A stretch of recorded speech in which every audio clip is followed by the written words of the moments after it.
आप लोगों से कल भी बात हुई और कुछ बातें रह गई थी। आदरणीय प्रधानमंत्री जी कल जब यहाँ पर आए थे तो उन्होंने अपने संबोधन में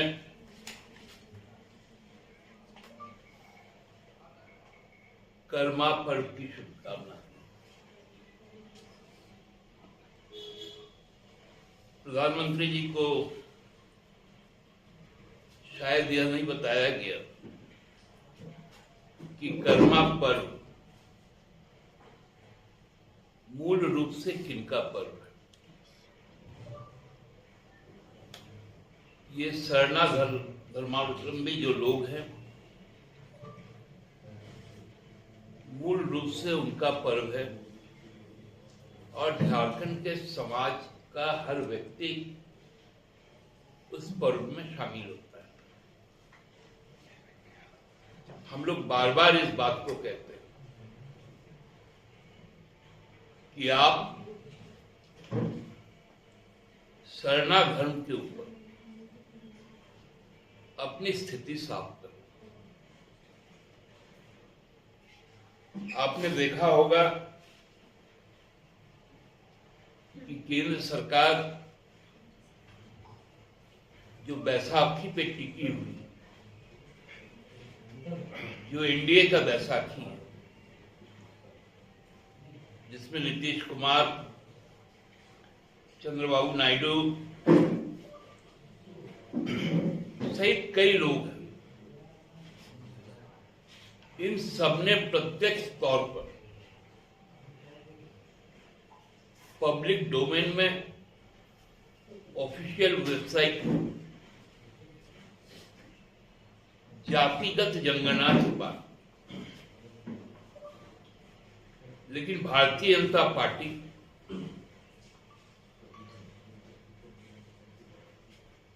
जो अपना हलफनामा केंद्र सरकार के माध्यम से भेजती है उसमें धर्म विशेष को टारगेट किया जाता है।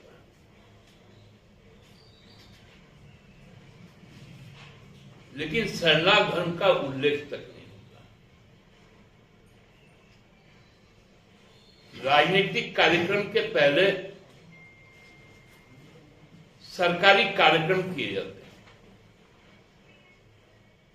हमने देखा कि यहां पर जो जमशेदपुर में आयोजित होना था, मौसम के कारण उसका स्थान बदल दिया, रांची कर दिया गया। और पहले कहा गया था कि इस सरकारी कार्यक्रम, चूंकि मूल रूप से ये रेल मंत्रालय का कार्यक्रम था,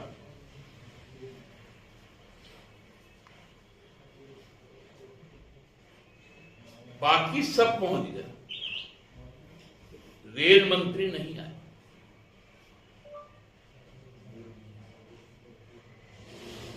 जबकि उनकी आने की सूचना आधिकारिक तौर पर रेल मंत्रालय के द्वारा जारी किया गया।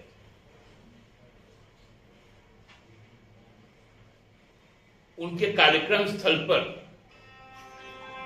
मूल जो टाटानगर में होना था, आप देखे होंगे कि जो सरकार का जो प्रोटोकॉल है, कोई भी सरकारी कार्यक्रम होता है तो उन कार्यक्रमों में प्रदेश या देश के मंत्रीगण,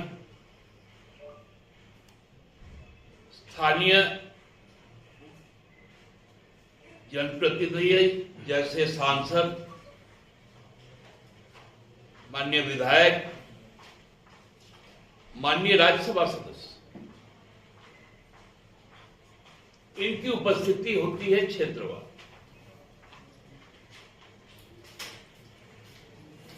लेकिन अब सरकारी कार्यक्रम पार्टी कार्यक्रम में तब्दील हो रहा है। जो टाटानगर का जो मुख्य कार्यक्रम था, उसमें कई शख्स ऐसे थे जो जमशेदपुर लोकसभा क्षेत्र के जनप्रतिनिधि नहीं थे, लेकिन चूंकि वो भारतीय जनता पार्टी के नेता है, उनके गठबंधन के नेता है, उनको प्रमुखता से स्थान दिया।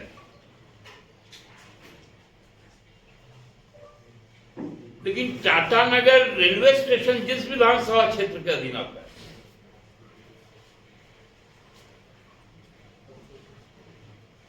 वहां के स्थानीय विधायक वहां से उपेक्षित किए गए।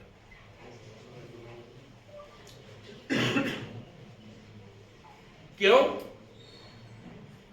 क्योंकि वो हमारे जनप्रतिनिधि,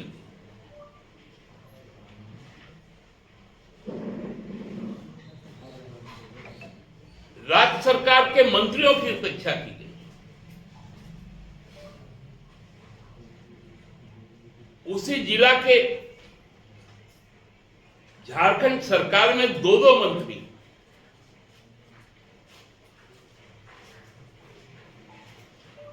उनको कहीं स्थान नहीं दिया, लेकिन स्थान किसको मिला? जो उनके सहयोगी दल है उनके अध्यक्ष को मिला, जो उनके मूल पार्टी के प्रदेश अध्यक्ष है उनको मिला। दुमका में भी एक ऐसा कार्यक्रम तय किया गया।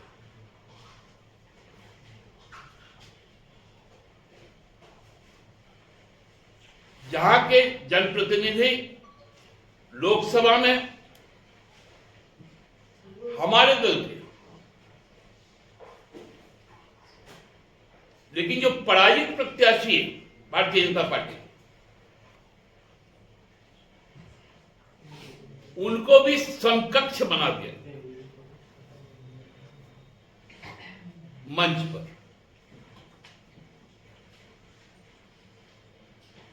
क्योंकि वहां पर भी जनप्रतिनिधि जो जीते हुए वो भी हमारे, जो विधानसभा का प्रतिनिधित्व करते हैं, उनका स्थान नहीं।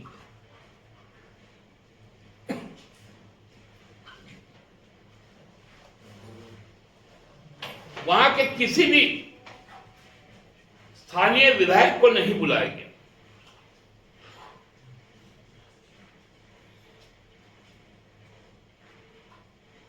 ये सरकारी कार्यक्रम में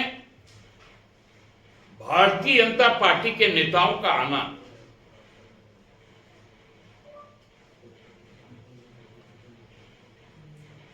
आप सबने देखा होगा कि हमारी राज्य सरकार भी राजकीय कार्यक्रम करती, उसका विज्ञापन भी होता है, उसके पोस्टर बैनर भी जारी किए जाते हैं। लेकिन हम हर वक्त इस बात का ध्यान रखते हैं कि पार्टी लाइन से भी ऊपर उठकर, क्योंकि सरकार जनप्रतिनिधि का प्रतिनिधित्व करती है,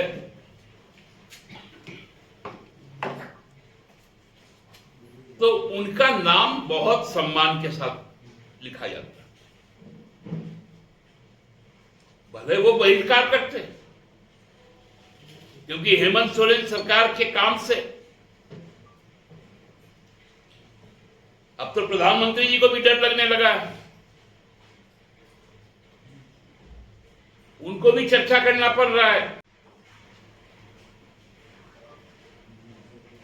आज जो उत्पाद, जो आरक्षियों की भर्ती हो रही है, क्योंकि उसे अब रिवाइज कर दिया गया, तब भी उनको परेशानी हो रही। भैया यही प्रोसीड्योर आपके चहेते मुख्यमंत्री डबल इंजन सरकार वाले मुख्यमंत्री रघुवर जी ने बनाई थी नियमावली 2016 का।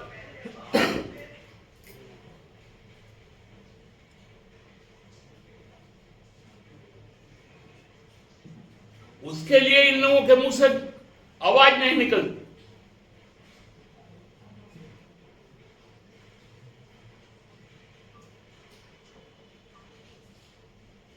इनके मुंह से केवल और केवल हेमंत सोरेन के लिए ही आवाज निकलती। आज जब हरियाणा और जम्मू कश्मीर जो लगभग नतीजा लिख चुका है, केवल औपचारिकता बाकी है, उस डर से लोग अब झारखंड आ गए, क्योंकि महाराष्ट्र घुस नहीं पाएंगे।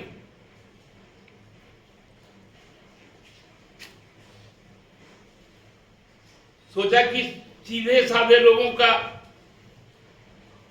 टोला है झारखंड, यहां जाके बरगला दो।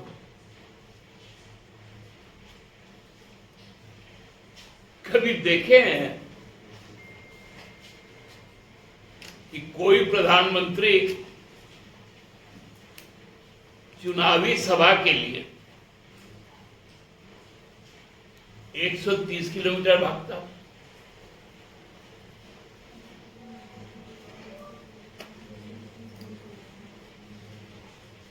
मतलब चुनाव के लिए सब कुछ करेंगे, सत्ता के लिए सब कुछ करेंगे, घर तोड़ेंगे, पार्टी तोड़ेंगे, विधायक दल तोड़ेंगे, नहीं तो खरीदेंगे, खरीद में नहीं आएंगे तो जेल भेजेंगे, केस डालेंगे।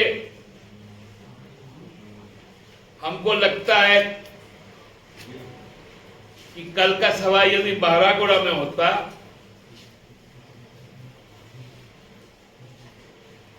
तो ये 210 किलोमीटर भी पैदल जाते।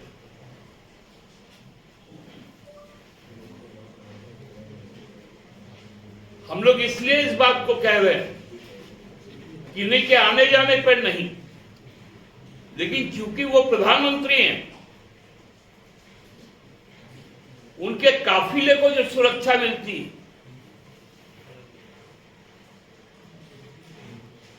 वो सुरक्षा देश के लिए जरूरी है। और कल इसलिए NH-33 को लगभग 9 घंटों तक कैद कर लिया गया।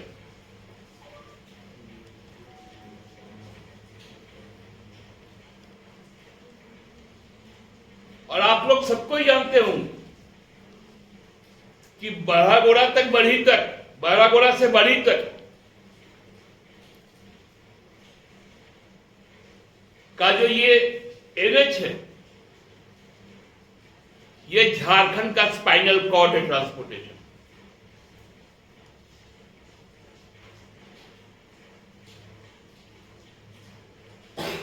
ये कई स्टेटों का जंक्शन है।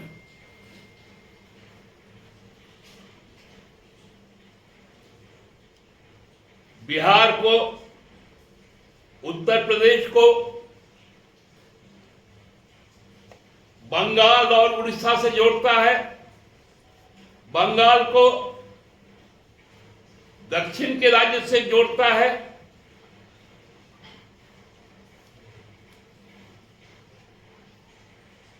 ये चुनाव के लिए पूरा अनरेस्ट कर देना, राजनीतिक लाभ के लिए, ये डर नहीं तो और क्या, ये संभावित हार का डर है। और मैं बहुत स्पष्ट शब्दों में केंद्र सरकार को आगाह कर देना चाहता हूं, आगामी दिनों में आपके सरकार के कोई यदि काम हुए, कोई कार्यक्रम यदि करना है, तो उसे पार्टी के साथ में संलग्न मत करें। राजनीतिक दल का कार्यक्रम एकदम अलग है और सरकार राजनीतिक दल नहीं होता है, इस बात का जरूर ध्यान रखें। बहुत बहुत धन्यवाद। कार्यक्रम में तो मंत्री को भी न्योता दिया गया था, आप मंत्री को न्योता देते हैं और वहां पर जो मंत्री नहीं है, जो उस इलाके का विधायक भी नहीं है, उनको पहले सामने का कुर्सी में नाम चिपका देते हैं, तो मेरा मंत्री वहां जाके ताली हो जाएगा क्या? सीएम साहब को भी बुलाएगा तो मुख्यमंत्री को भी नहीं करता। जी, मुख्यमंत्री जी ने उनका स्वागत किया। एक मुख्यमंत्री एक प्रधानमंत्री का स्वागत करता है, ये संघीय शिष्टाचार है और इससे मुख्यमंत्री जी ने कभी इनकार नहीं। उनकी सारी तस्वीरें भी आई आप लोगों के सामने। हमारे राज्य में कोई भी राजकीय अतिथि आते हैं, उनका स्वागत है और ये गरिमा है कि माननीय राष्ट्रपति आने पर, माननीय प्रधानमंत्री आने पर उस राज्य के माननीय मुख्यमंत्री जी उनका स्वागत करेंगे, राज्यपाल उनका स्वागत करेंगे। लेकिन बाकी केंद्रीय मंत्री आने पर यह बाध्यता नहीं है। जेपीएससी के NH-33 को 9 घंटे कैद किया गया, ये तो बेसिक प्रोटोकॉल है, तो राज्य सरकार को ये तो करना ही है। मैंने क्या कहा कि ये राजनीतिक महत्वाकांक्षा था कि कोई प्रधानमंत्री 130 किलोमीटर लंबा नहीं चलता। ये उनकी राजनीतिक भय और राजनीतिक आकांक्षा थी कि उनको उतना चलवाया। मैंने क्या कहा, उनकी सुरक्षा में चूक ना हो, ये सबका पूरे राष्ट्र का दायित्व है। इसलिए वो NH को अरेस्ट किया गया, सैनिटाइज किया गया। मैं इस बात की ओर इंगित कर रहा हूं कि वो राजनीतिक कार्यक्रम के लिए, राजनीतिक लाभ के लिए जो यहां मृतप्राय भाजपा है, उसको आर्टिफिशियल जो वेंटिलेटर के द्वारा जीवित किया जा रहा है। कल मैं जेपीएससी, जेसीसी जैसे मूलभूत विषयों को उठा करके बीजेपी ये बताना चाह रही है कि एम्प्लॉयमेंट को लेकर बहुत कंसर्न है वो। देखिए, माननीय प्रधानमंत्री जी को जितना बताया गया, क्योंकि स्क्रिप्ट राइटर ही अज्ञान है तो क्या बोलेंगे उससे। कल उन्होंने कहा, उनको मालूम ही नहीं है कि रघुवर जी के समय में एक भी जेपीएससी नहीं, और हमने 2-2 जेपीएससी कंडक्ट कर दी। और उनको ये भी कल बोलते बोलते कि राज्य सरकार बनाएंगे। अरे ये राज्य सरकार कब बनाओगे? जब चुनाव जीतोगे। उनको अच्छा झपकी आ जा रहा है, 130 किलोमीटर चलने के बाद थकावट था, झपकी आ गया, और आदमी सपना तो नींद में ही देखता है, तो नींद में बोल दिया।